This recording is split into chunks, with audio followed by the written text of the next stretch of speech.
देख रहे हैं आप, मैं हूं आपके साथ पलक शर्मा। वक्त हो गया उत्तर प्रदेश उत्तराखंड की बड़ी खबरों का, तो आइए रुक करते हैं प्रमुख खबरों की ओर, जहां पहली खबर चंदौली से है।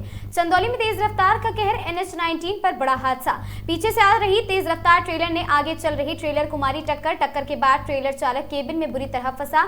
सूचना मिलते ही पुलिस और NHI की टीम मौके पर पहुंची है। घंटों की मशक्कत के बाद चालक को केबिन से निकाला गया बाहर। घायल चालक नासिर खान निवासी राजस्थान की हालत गंभीर बताई जा रही।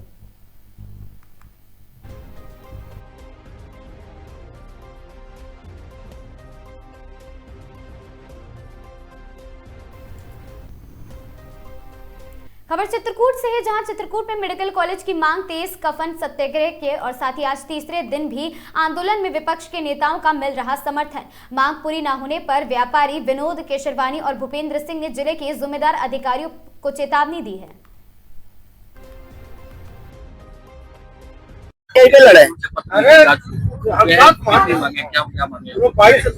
आज चित्रकूट भगवान राम की जो तपोई भूमि है, कर्म स्थिति है, उसको आज 30 सालों से चित्रकूट जिला बने हो गए। हम लोग अपना परिवार यहाँ पाल रहे हैं। परिवार हमारा कैसे पल रहा है? सिर्फ कीड़े मकोड़ों की तरह मर रहा है। आज आपने देखा 13 नवंबर को हमने ज्ञापन दे दिया था। हमने सिर्फ 3 मांग मांगी थी कि यहाँ पर कार्डियो को डॉक्टर दे दिया जाए, यहाँ पर रिफर सेंटर बंद कर दिया जाए, खो का ट्रामा हॉस्पिटल है जो उसको ट्रामा सेंटर बना दिया जाए, लेकिन उसको रद्दी में फाड़ के फेंक दिया जाता है। लेकिन अब चित्रकूट के युवा जाग गया है। आज 10 सालों से भाजपा की गवर्नमेंट है। मैं व्यापारी हूँ, मैं व्यापारी होके आज बता रहा हूँ आप सभी को, भाजपा की गवर्नमेंट 10 साल हो गए। मुख्यमंत्री जी ने घोषणा किया 75 जिलों में हमने मेडिकल कॉलेज दे दिया। चित्रकूट जिला क्या 75 जिलों में नहीं आता है? आप सभी लोग बताइए, 75 जिलों में क्या चित्रकूट में कहाँ है मेडिकल कॉलेज की स्थापना? कहाँ पर है उसकी भूमि? हमें बताया जाए। अभी हमारे जिलाधिकारी जी ने देखिए, हम चित्रकूट की बदहाल स्वास्थ्य व्यवस्थाओं के सुधार व चित्रकूट में एक बेहतर मेडिकल कॉलेज की मांग के लिए यहाँ कफन सत्याग्रह आमरण अनशन कर रहे हैं। यह आमरण अनशन का तीसरा दिन है और जनपद चित्रकूट में जो यहाँ के आला अधिकारी हैं उनकी उदासीनता देखने को मिल रही है। हम लोग जायज मांग के लिए बैठे हैं, क्योंकि जनपद चित्रकूट में जब कोई मरीज सीरियस कंडीशन में जिला अस्पताल पहुंचता है तो उसको तुरंत रेफर कर दिया जाता है और रेफर करने के बाद वो जब एम्बुलेंस में रास्ते में ही दम तोड़ देता है। अगर जिला प्रशासन और शासन की तरफ से अगर कुछ मिलता है तो उसको सिर्फ और सिर्फ कफन मिलता है और चित्रकूट की जनता कीड़े मकोड़े की तरह मरने के लिए बाध्य है। तो मैं शासन प्रशासन से अनुरोध करता हूं और चेतावनी देता हूं कि जिला चित्रकूट को एक बेहतर मेडिकल कॉलेज की सौगात दे, अन्यथा ये युवा अभी शांतिपूर्ण तरीके से ये अपने खून की होली खेलते हुए आप लोगों से अनुरोध कर रहा है और ऐसा ना हो कि युवा रोड में उतरने के लिए तैयार हो जाए। इसलिए पुनः अनुरोध करता हूं कि चित्रकूट को जो स्वास्थ्य व्यवस्था है उनको बेहतर बनाया जाए और एक मेडिकल कॉलेज की सौगात दी जाए। कुंवर भूपेंद्र सिंह पटेल। प्रशासन द्वारा खबर महोबा से है, जहां जनपद महोबा के कुलपहाड़ कोतवाली क्षेत्र के हटवारा मोहल्ले में शादी के बाद छत से टेंट खोलने के दौरान 40 वर्षीय टेंट कर्मचारी हाई टेंशन की लाइट में चपेट में आकर बुरी तरह झुलस गया है। इस दर्दनाक हादसे में टेंट कर्मचारियों की विद्युत में करंट लगने से मौके पर ही मौत हो गई। अचानक हुए इस हादसे से नागरिकों में हड़कंप मच गया और देखने वालों की भीड़ भी इकट्ठा हो गई। महोबा के कुलपहाड़ कोतवाली इलाके के राजा वार्ड मोहल्ले में रहने वाले 40 वर्षीय इब्रार टेंट हाउस संचालक छब्बू के यहाँ बतौर कर्मचारी कार्य करते चले आ रहे हैं। आज वहां हमेशा की तरह हटवारा मोहल्ले में यादव जी के यहाँ टेंट लगा खोलने गए थे और तभी अचानक लोहे का टेंट वाला पाइप घर के पास निकली 11,000 की हाई टेंशन लाइन की तार में टच हो गया। तभी कुछ ही सेकंड में इब्रार की मौके पर ही दर्दनाक मौत हो गई।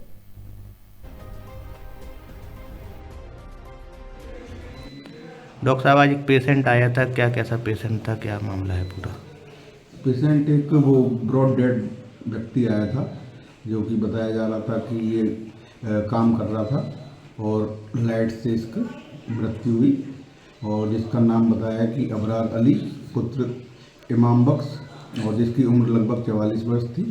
ये यहाँ करीब 1:30 बजे करीब लाया गया तो देखने पर मृत अवस्था में था। हाँ, अब आगे क्या कार्रवाई कर रहे हैं? आगे हमने पुलिस को सूचना दे दी थी पोस्टमार्टम पोस्टमार्टम के लिए बॉडी यहाँ से चली गई है।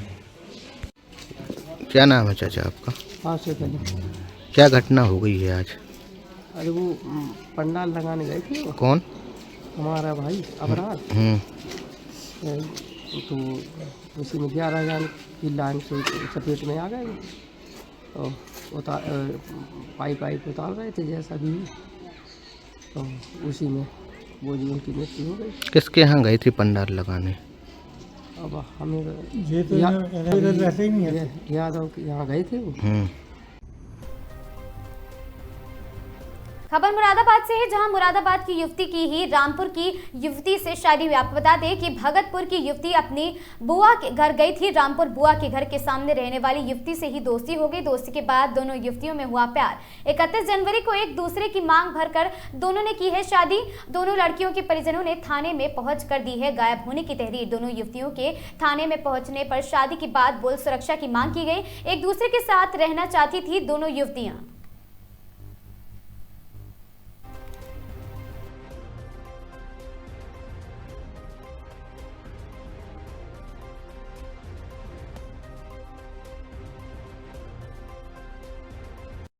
थाना भगतपुर से एक मामला सामने आया है जहां दो युवतियों ने साथ में रहने की बात की, शादी करने की बात कही। क्या पूरा प्रकरण है? ये देखिए, ये थाना भगतपुर के बेरखेड़ा गांव से एक सूचना प्राप्त हुई थी, जिसमें कि दो युवती हैं। एक युवती बेरखेड़ा की रहने वाली है तो दूसरी जो है वो रामपुर की रहने वाली है। उन्होंने साथ में घर से निकल गई थी। इसमें जो युवती है उसके परिजनों से तहरीर हमने प्राप्त करी एवं सुसंगत धाराओं में थाना भगतपुर में FIR पंजीकृत किया गया। तो युवतियों को बरामद कर लिया गया। उनको उनके जल्दी बयान जो है वो मजिस्ट्रेट के सामने कराए जाएंगे। उसके आधार पर जो भी तथ्य निकल के आएगा आगे की विधिक कार्रवाई की जाएगी।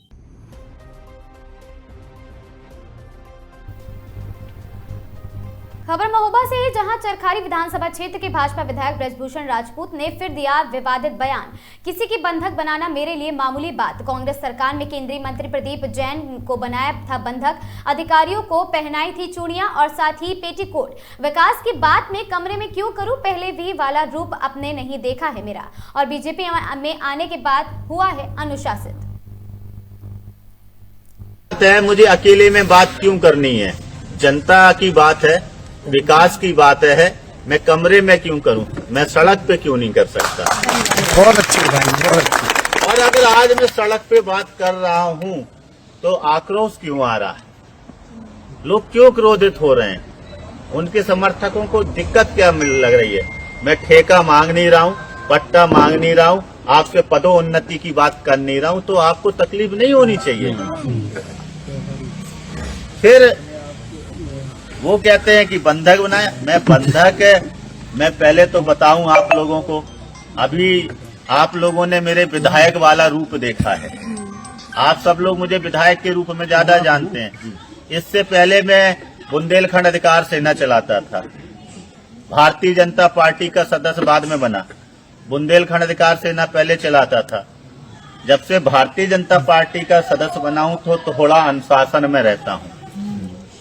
अभी मैं अनुशासन में रहता हूं क्योंकि भारतीय जनता पार्टी का कार्यकर्ता हूं ना। इससे पहले का मेरा इतिहास पता करें। जो अधिकारी काम नहीं करता था उसको हम चूड़ियां पहनवा देते थे, उनको पेटीकोट पहना देते। मेरा मत है, मुझे अकेले। खबर चंदौली से है, जहां चंदौली में तेज रफ्तार और स्टंटबाजी का कहर बना है बड़ा सड़क हादसा। दो तेज रफ्तार बाइकों की आमने सामने टक्कर की चपेट में आई। परीक्षा देने जा रही 3 छात्राएं, हादसे में तेजी से तीनों छात्राएं घायल। मौके पर मची अफरा तफरी। घायल 112। पुलिस ने घायलों को जिला अस्पताल में कराया है भर्ती। सीओ सदर देवेंद्र कुमार ने अस्पताल पहुंचकर CCTV के आधार पर कार्रवाई का दिया है आश्वासन। सैयद राजा थाना क्षेत्र के नेशनल इंटर कॉलेज के समीप की घटना।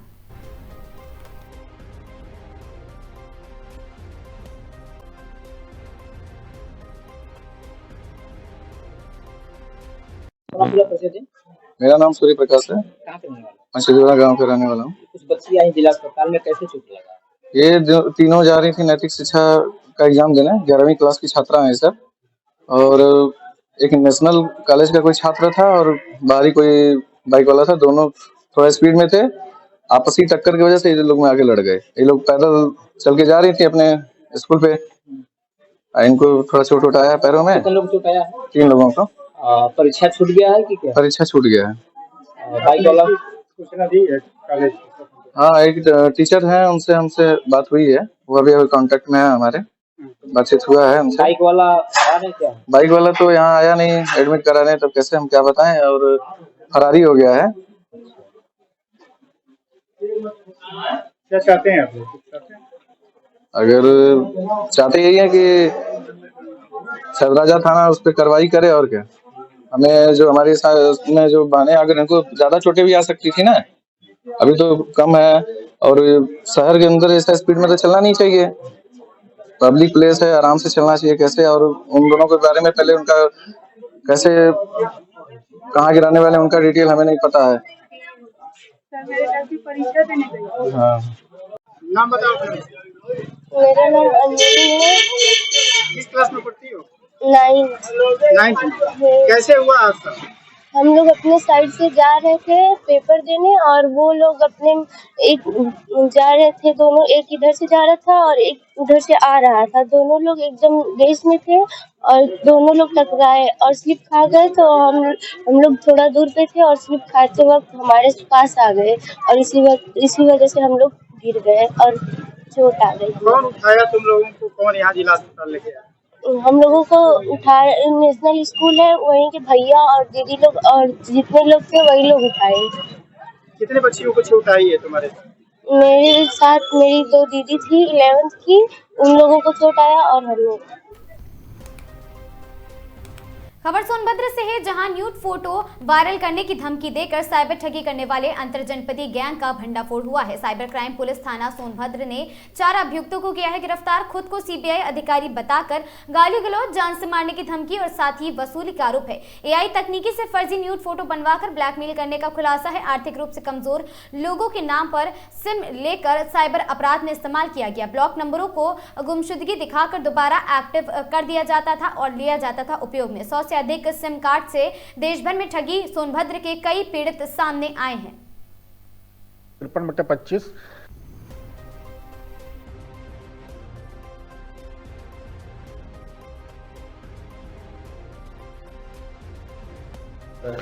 देखिए, हम लोग साइबर अपराधियों के विरुद्ध एक विशेष अभियान चला रहे हैं। डीजीपी महोदय के निर्देशानुसार ये अभियान चल रहा है। इसी अभियान के अंतर्गत एक महिला हैं, कुमारी सुषमा गुप्ता, पुत्री संजीव गुप्ता, म्योरपुर की निवासी हैं। इनके द्वारा थाना म्योरपुर पर एक मुकदमा पंजीकृत कराया गया था 153/25, जिसमें इनके द्वारा आरोप लगाया गया था कि एक व्यक्ति, अज्ञात व्यक्ति, स्वयं को सीबीआई अधिकारी बताते हुए हमारे साथ गाली गलौज करता है, पैसे की मांग करता है और मोबाइल फ़ोन हैक करके nude photo, AI generated nude photo डाल करके हमें जो है ब्लैकमेल करने की कोशिश कर रहा है और इसके द्वारा किया भी गया है। तो इस पर जो है पुलिस अधीक्षक महोदय के द्वारा इस विवेचना को थाना म्योरपुर से साइबर थाने को स्थानांतरित की गई। साइबर थाने में निरीक्षक श्री धीरेन्द्र कुमार चौधरी के द्वारा इसकी विवेचना ग्रहण की गई और उनके द्वारा इस पर काफ़ी काम किया गया। तकनीकी साक्ष्य संग्रहित किए गए और फिर एक टीम जो है कानपुर भेजी गई, कानपुर कमिश्नरेट भेजी गई। वहां पर कमिश्नरेट पुलिस के सहयोग से हम लोगों ने जो है 4 अभियुक्तों को गिरफ्तार किया है। इन लोगों ने अपने पूछताछ में स्वीकार किया है कि साहब, हम लोग जो गरीब लोग होते थे उनके नाम पर हम फर्जी सिम कार्ड इशू करवा लेते थे। इसके अलावा जो पीओएस कंपनियां जो पीओएस मशीनें हैं, उनसे अवैध और वैध तरीके से भी ये लोग सिम एक्टिवेटेड खरीद लेते थे। उन सिम का प्रयोग करके ये लोगों को धमकी देते थे कि मैं तुम्हारा nude photo, AI generated photo viral कर दूंगा, आप हमें पैसा दीजिए। तो इस तरीके की धमकी इनके द्वारा लगातार दी जा रही थी। इनके द्वारा जो नंबर हम लोग ब्लॉक करवाते हैं, उन नंबरों को भी जो है एप्लीकेशन दे करके कि साहब हमारा नंबर गलत तरीके से ब्लॉक हो गया है, तो उसको भी चालू करवा के ये लोग साइबर ठगी का जो है धंधा कर रहे थे। इन लोगों ने सैकड़ों लोगों के साथ साइबर ठगी की है और जिनमें कई लोगों की पहचान हम लोग कर चुके हैं और सभी मामलों में जो है कार्रवाई की जाएगी। इनके कब्जे से हम लोगों ने 7 अदद मोबाइल फ़ोन बरामद किए हैं। आधार कार्ड, पैन कार्ड और विभिन्न बैंक खातों से संबंधित जो है दस्तावेज हमको मिले हैं। इनको हम लोगों ने गिरफ्तार किया है। इनको आज जो है हम गिरफ्तार करके जेल भेज रहे हैं। सर महिला इन लोगों से संपर्क में कैसे आई? अननोन नंबर कोई भी लोग कॉल करते हैं, आपके पास भी कॉल आती होंगी। वो मतलब कोई टारगेट ऐसा नहीं है कि फला व्यक्ति को ही हमें टारगेट करना है। वो कोई अननोन नंबर मिला देते हैं, फिर उसको जो है ये लोग ठगते हैं और उसका न्यूड फोटो बना लेते हैं, फोटो लेकर के न्यूड वीडियो बना लेते हैं और फिर जो है धमकी देते हैं कि हम इसको चलाएंगे और हमें पैसा दीजिए। सर क्या डिमांड कर रहे थे ये लोग महिला से? पैसों की मांग कर रहे थे ये लोग। कितने पैसे था? कोई मामला खुला है? अभी जो है हम लोग जांच कर रहे हैं। अभी इनसे पूछताछ में बहुत स्पष्ट नहीं हो पाया है कि कितनों की मांग की है इन्होंने। जो बातें और आएंगी वो हम फिर आपको बताएंगे। खबर मथुरा से है, जहां वृंदावन में दबंगों का कहर। आश्रम में घुसकर लाठी डंडों से की गई मारपीट, सीसीटीवी कैमरे भी तोड़े गए, आश्रम से पेड़ भी काटे गए। घटना का वीडियो सोशल मीडिया पर हुआ वायरल। अभी तक नामजद दबंगों पर नहीं हुई कोई कार्रवाई, पीड़ित थाने चौकी के लगा रहे चक्कर।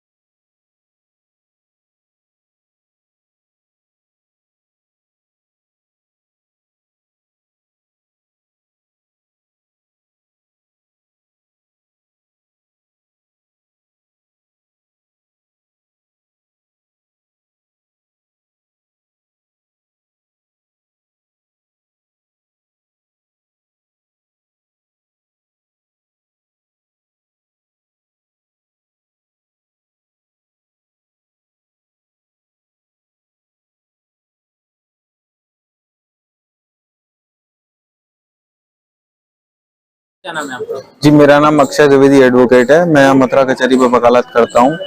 ये घटना दिनांक 31/12/2025 की है, जब पहली बार ये लोग हमारे घर पर अतिक्रमण करने के लिए घुसे। अतिक्रमण करने की सूचना मौके पर पुलिस को दी गई। 112 की पुलिस आई, लगातार 4 बार कॉल करा। 4 बार कॉल करने के बाद भी पुलिस जब मौके पे आई, पुलिस ने देखा, उन्होंने कहा जैसी यथास्थिति है वैसी रहने दें। हमने उस समय भी उन लोगों से कहा यदि आपकी जमीन है तो हमें नहीं चाहिए, आपकी जमीन है आप ले जाइए, आप अपने अभिलेख लेके थाने पर पहुंचिए। उक्त लोग फिर भी थाने पर लेके नहीं पहुंचे। जब हमने उक्त घटना की जानकारी 31/12/2025 को ही थाने पर जाके दी, थाने पर जाके वहां पर मुंशी वगैरह को उन्होंने कहा मैंने चौकी इंचार्ज को उस घटना के बारे में आपकी प्रार्थना पत्र भेज दिया, वो जांच करेंगे। तब से लेके आज तक क्या कहते हैं उनके द्वारा किसी प्रकार की कोई भी कार्रवाई नहीं की गई हो। उसके बाद उन्हें अगले ही दिन 1 तारीख को सुबह उन्होंने फिर से घुसने का प्रयास किया। घुसने में उन्होंने गेट वगैरह तोड़े, जिनके सीसीटीवी फुटेज और फोन में वीडियो भी हैं। माने नहीं। उसके बाद फिर 1 तारीख को हमने लिखित प्रार्थना पत्र एसएसपी महोदय के यहाँ पे बकायदा प्रस्तुत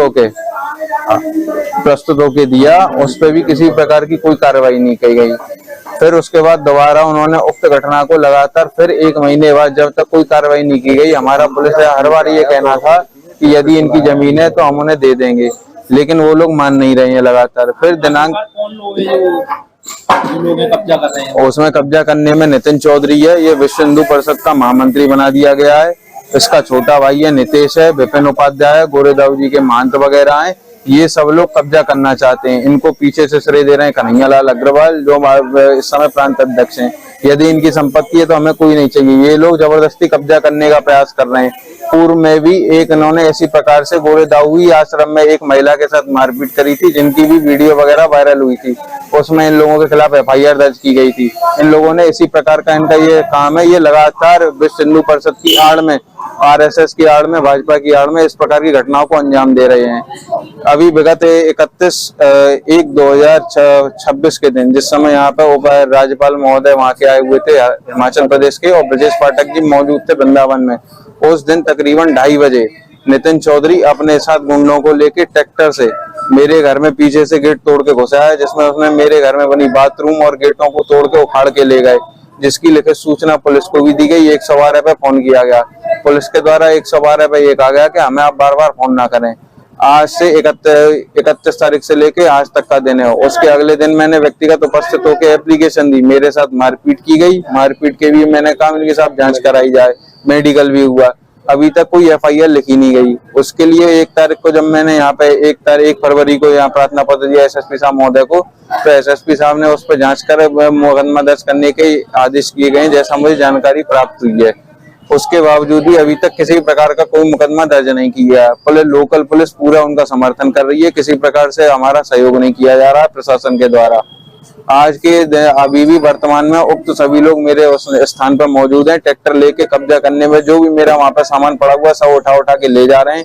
मेरे निर्माण को पूरी तरह क्षतिग्रस्त कर रहे हैं, मान नहीं रहे, बाज नहीं आ रहे हैं। घर पे हमारे पे बहन बेटियां, हमारी माता बहनें सब अकेली मौजूद हैं। उक्त लोगों को रोकने का निरंतर प्रयास जारी है, लेकिन वो लोग रुक नहीं रहे हैं। अभी आप एसएसपी साहब से मिले, उन्होंने क्या आपको? एसएसपी साहब ने ये कहा है कि मैं अभी फोन कर दूंगा, उक्त लोग आपकी संपत्ति पे अभी दाखिल नहीं होंगे जब तक उसकी जांच नहीं कर दी जाएगी। लेकिन उक्त लोग बाज नहीं आ रहे हैं। यही उन्होंने इस प्रकार के आश्वासन कल भी दिए थे।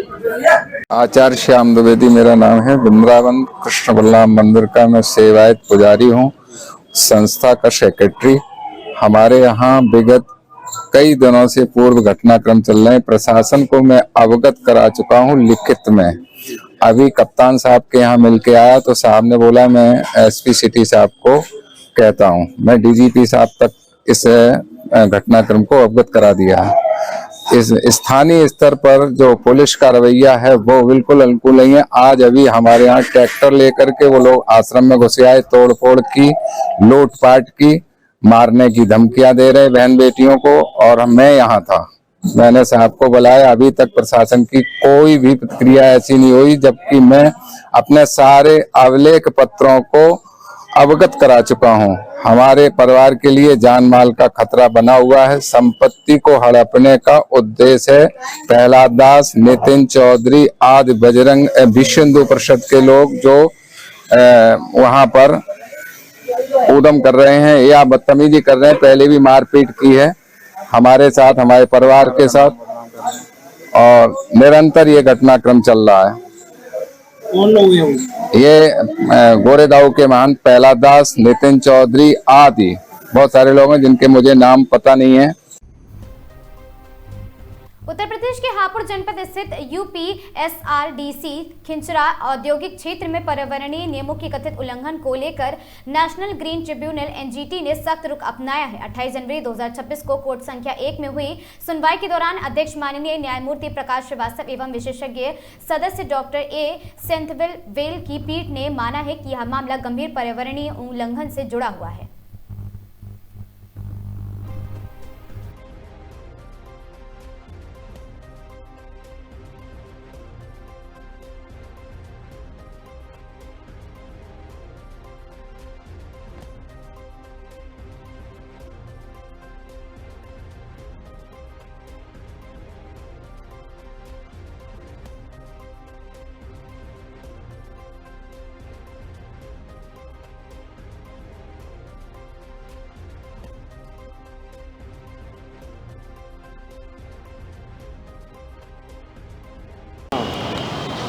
मेरा नाम प्रदीप शर्मा है और मैं हेल्प एशियन फाउंडेशन रजिस्टर्ड में राष्ट्रीय महासचिव के पद पर कार्यरत हूँ।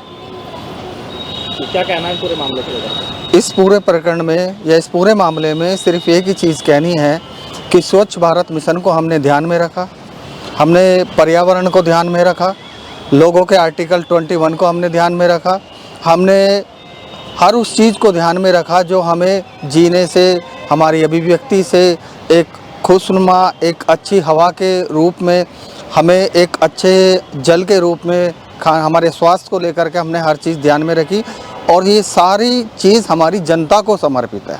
और इसीलिए हमने तमाम शिकायतें शासन प्रशासन को, सेंट्रल को भी अवगत कराया, बार बार अवगत कराया, किंतु धरातल स्तर पर 0 बटे सन्नाटा नज़र आया, कार्रवाई होती नज़र नहीं आई।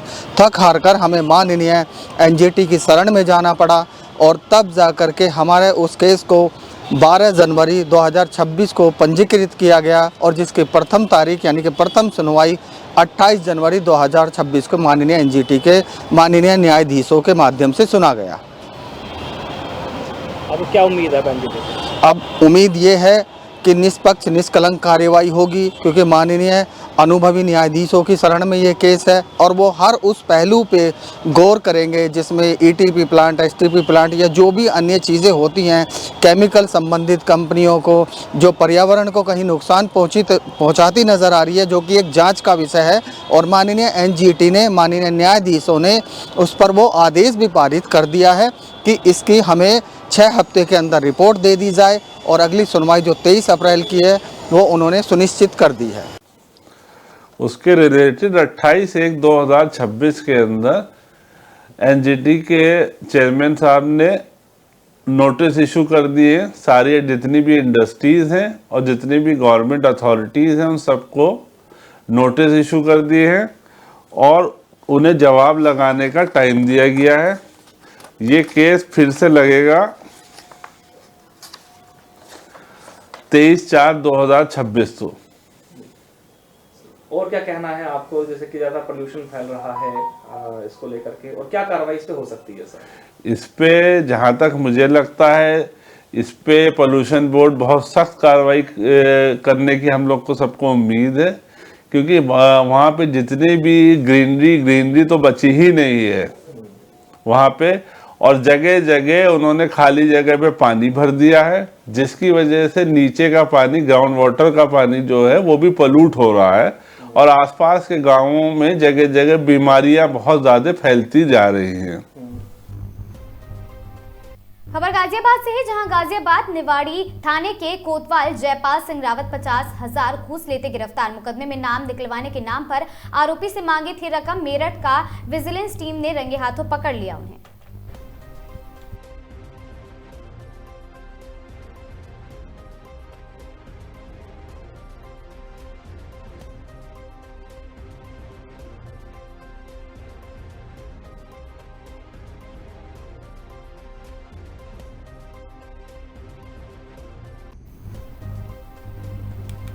खबर मथुरा से है, जहां प्रदेश सरकार के आदेश पर जनता की समस्याओं के समाधान के लिए भूतेश्वर स्थित नगर निगम कार्यालय में संभव दिवस का आयोजन और साथ ही सहायक आयुक्त की अध्यक्षता में आयोजित किया गया, जिसमें 1 दर्जन से अधिक शिकायतें प्राप्त हुई। आपको बता दें, शहरी क्षेत्र में समस्याओं के निस्तारण के लिए योगी सरकार द्वारा प्रत्येक मंगलवार को संभव दिवस का आयोजन करने का निर्देश भी दिया गया है और इसी के तहत संभव दिवस में सुबह 10 बजे से लेकर 2 बजे तक शिकायतों को सुना जाता है। वहीं आज मंगलवार को 1 दर्जन शिकायत प्राप्त हुई, जिसमें से आधिकारिक शिकायतों और साथ ही निर्माण से संबंधित ही सभी सीवर से संबंधित, लाइट से संबंधित आदि शिकायतें समस्याएं सामने आई।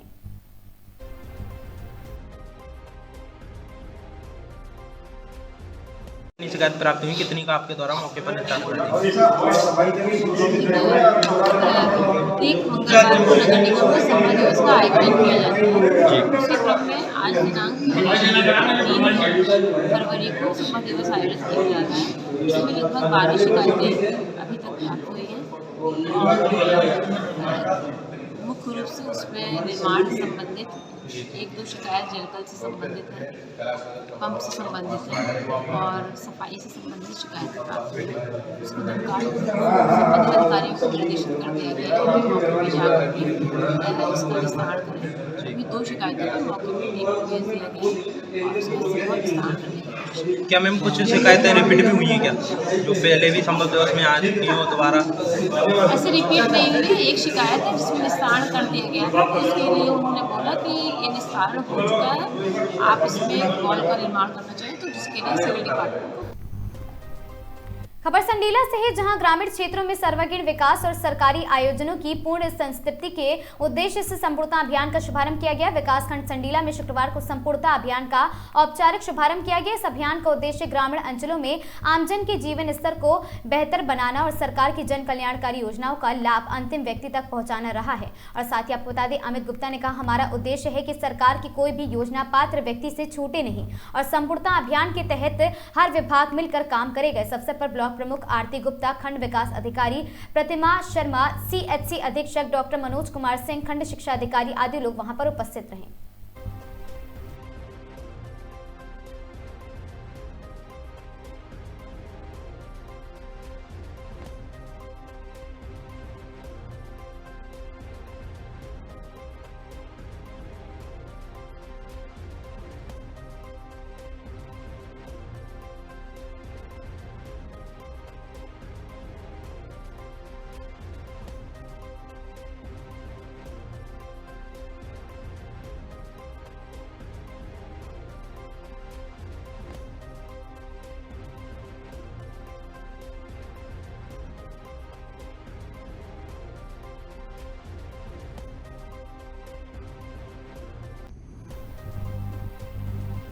भागलपुर के नवगछिया में अपराधी हुए बेलगाम। दरअसल ये मामला भागलपुर नवगछिया पुलिस जिला अंतर्गत भवानीपुर थाना क्षेत्र के नारायणपुर गांव स्थित दलित टोला का है। दलित टोला निवासी राजकिशोर पासवान ने गांव के ही शिवा यादव पर उसे केस उठाने की धमकी देते हुए खुलेआम गोलीबारी करने का गंभीर आरोप लगाया। इस घटना का लाइव वीडियो सोशल मीडिया पर तेजी से वायरल हो रहा है। वायरल वीडियो में आरोपी को 3 से 4 लोग लगातार गोली चलाते हुए साफ देखे जा रहे हैं, लेकिन 1 घंटे के बाद आरोपी दोबारा पहुंचा और राजकिशोर पासवान पर जानलेवा हमला किया है और साथ ही उन्हें गंभीर रूप से घायल कर दिया है। इस मामले में भवानीपुर थाने में पहले भी प्राथमिकी दर्ज कराई गई थी। मामले पर भवानीपुर थानाध्यक्ष शंभू पासवान ने गोलीबारी की घटना की पुष्टि करते हुए कहा कि पुलिस पूरे मामले की जांच कर रही है।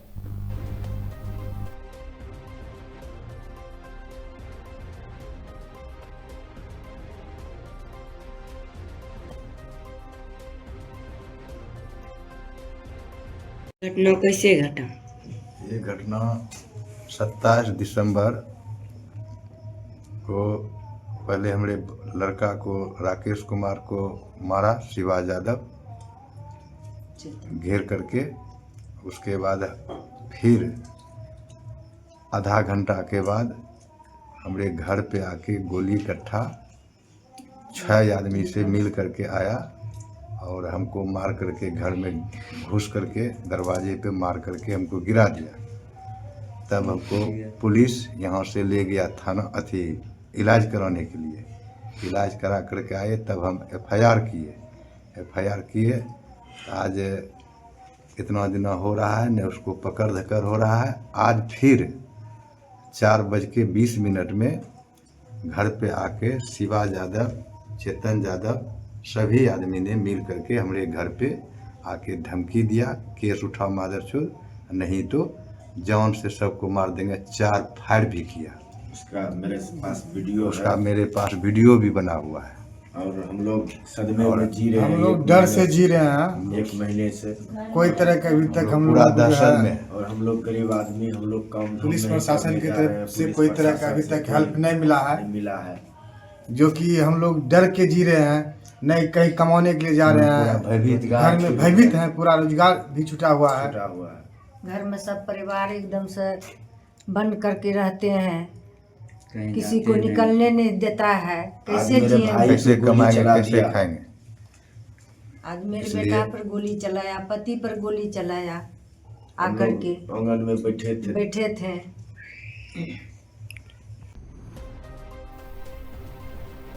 बिहार के भागलपुर में बांका जिले के एक इंटर छात्रा ने लॉज के कमरे में फंदा लगाकर आत्महत्या कर ली। मृतक की पहचान बांका जिले के बंधुआ कुरामा थाना क्षेत्र के भसलनिया गांव निवासी प्रदीप यादव के पुत्र विशाल यादव के रूप में हुई है। घटना सोमवार की है, जब सुबह काफी देर तक विशाल अपने कमरे से बाहर नहीं निकला तो लॉज मालिक को शक हुआ। उन्होंने खिड़की से झांककर देखा तो विशाल फंदे से लटका हुआ मिला और सूचना मिलते ही तातापरपुर थाना पुलिस मौके पर पहुंची है। मृतक की पिता प्रदीप यादव ने बताया कि रविवार शाम को उसकी विशाल से अंतिम बार बातचीत हुई थी, जिसमें उसने सब कुछ ठीक होने की बात कही थी। विशाल 2 भाइयों में सबसे बड़ा था। वहीं मृतक के फुफेरा भाई गिरधारी यादव ने बताया कि वह भी उसी लॉज में रहता है, लेकिन 2 दिन पहले घर चला गया था। सोमवार सुबह रूम मालिक के फोन से घटना की जानकारी मिलने की बात कही जा रही है। नीचे आईडी करो ना, कर दिया। कैसे क्या घटना घटा पता है? घटने के बारे में तो ज़्यादा जानकारी नहीं है। अच्छा। क्योंकि सुबह 10 बजे तक वो उठ जाता है, लेकिन आज गेट खोला ही नहीं वो लोग का। तो 12 बजे के अप्रॉक्स में लड़का उसके बगल वाला कमरे का वो देखा तो उसने बताया कि सब भैया वो कुछ कर लिया है, देखिए एक बार जाके। अच्छा, मतलब 12 बजे पता चला। क्या नाम था उसका? विशाल कुमार। कब से यहाँ रह रहा था? 1 साल से। 1 साल से रह रहा। मतलब कुछ वैसा मूवमेंट उसका 1-2 रोज में पता चला? कुछ वैसा कुछ था नहीं, नॉर्मल लड़का था। नॉर्मल था। कहाँ रहने वाले थे? ये बॉसी का था। किस क्लास में पढ़ता था? इंटर में। इंटर का एग्जाम ही तो नहीं था इस बार? एग्जाम नहीं था, लेकिन उसका एग्जाम डिले हो गया था क्योंकि एडमिट कार्ड में प्रॉब्लम हो गई थी। अच्छा। और आज एग्जाम नहीं था वो। उनके पिताजी का क्या नाम था? प्रमोद कुमार यादव। आप कौन हुए? क्या नाम है आपका? कुमार विष्णुदेव भारती।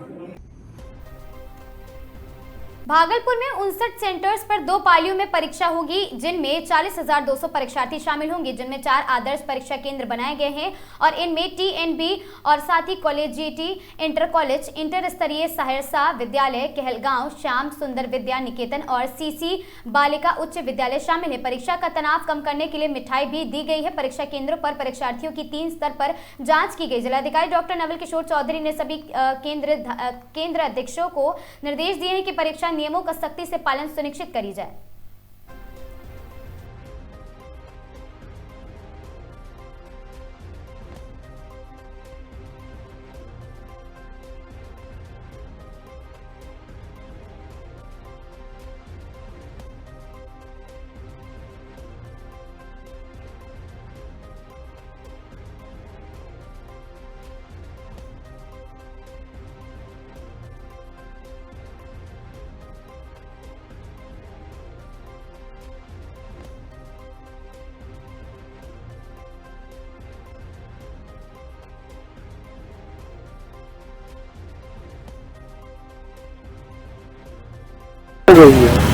एग्जाम लेट के कारण परीक्षा केंद्र में घुसने नहीं दिया गया है। नहीं। कहाँ से आई? सरोज से। लेट कैसे हो गया? जाम में फंस गए थे। जाम के कारण? हाँ। कितना शिक्षक को तो बोल रही थी अंदर कैबिनेट लेट हुआ? 5-10 मिनट। 5-10 मिनट? हाँ। लेकिन घुसने नहीं दिया गया? नहीं। परेशान? हाँ। क्या नाम हुआ? मनीषा कुमारी। किस स्कूल में पढ़ती है? Government girl inter school. देखिए, परीक्षा स्टार्ट हो चुकी है और DM सर और मैं, हम लोग और हमारी पूरी टीम जो है लगातार जो भ्रमण रहता है सुबह से ही। इसमें जो पुलिस की तरफ से 2-3 प्राथमिकताएं हैं। पहला है कि ट्रैफिक स्मूथ रहे, दूसरा है कदाचार मुक्त हो सके, उसके लिए पर्याप्त संख्या में बल जो है सभी गेट और महत्वपूर्ण जगह लग गए हैं। और तीसरा इंपॉर्टेंट चीज़ है कि जैसे DM सर ने आज बताया, हम लोग डिसीजन किए कि जो रात में जो है बच्चे जो तैयारी वारी करते हैं तो साउंड वगैरह जो काफ़ी होता है, ध्वनि वगैरह, उसको लेकर आज प्रेस विज्ञप्ति निकाल दी है। आप लोगों तक पहुंच जाएगा कि रात को 10 बजे के बाद कोई भी डीजे या किसी तरीके के अलाउड नहीं रहेगा और कहीं भी अगर बच्चों की समस्या होगी तो स्थानीय थाना उसको देखेगा। तो इस तरीके से हमारा प्रयास है कि बिल्कुल आप देख रहे हैं कि मैं SSP साहब और हमारी पूरी टीम समस्त अधिकारियों के साथ लगातार भ्रमण कर रही है और विभिन्न सेंटरों पे हम लोग जो आवश्यक सुविधाएं हैं उसको भी हम लोग मुआयना किए हैं। उसके साथ ही बच्चों को सेंटर पे इन करने में कोई परेशानी नहीं हो और ये सुनिश्चित कर रहे हैं कि परीक्षा बिल्कुल कदाचार मुक्त हो ताकि बच्चों का भविष्य उज्जवल हो सके और बच्चे बेहतर कर सके और पूरे देश के सभी एग्जामिनेशन में अपना नाम रोशन कर सके। हाँ, बिल्कुल शांतिपूर्ण तरीके से सभी सेंटर पे परीक्षा चल रही है। अभी कि बच्चे जब सेंटर पे प्रवेश करते हैं तो जो उसका अंतिम जो प्रवेश करने का समय है वो मॉर्निंग में 9 बजे है, तो उसके बाद कोई बच्चे प्रवेश नहीं करें। दूसरा, सभी बच्चों का फ्रिस्किंग प्रॉपर हो और यहाँ पे गेट पे भी फ्रिस्किंग हो। उसके अलावे जो रूम में जाते हैं तो वहाँ शिक्षक भी फ्रिस्किंग करेंगे। तीसरा कि सभी तरह की गतिविधियों पे नजर रखना है। चौथा कि किसी प्रकार के अफवाह यदि या कोई बात संज्ञान में आती है तो सीधा एडमिनिस्ट्रेशन से संपर्क में रहेंगे ताकि उस अफवाह को भी हम लोग दूर कर सकें या ऐसी कोई सूचना है तो उसके आधार पर हम लोग कार्रवाई कर सकें। इन खबरों में आज के लिए बस इतना ही। ऐसी खबरों से लगातार जुड़े रहने के लिए बने रहें हमारे साथ और देखते रहें आगाज टाइम्स।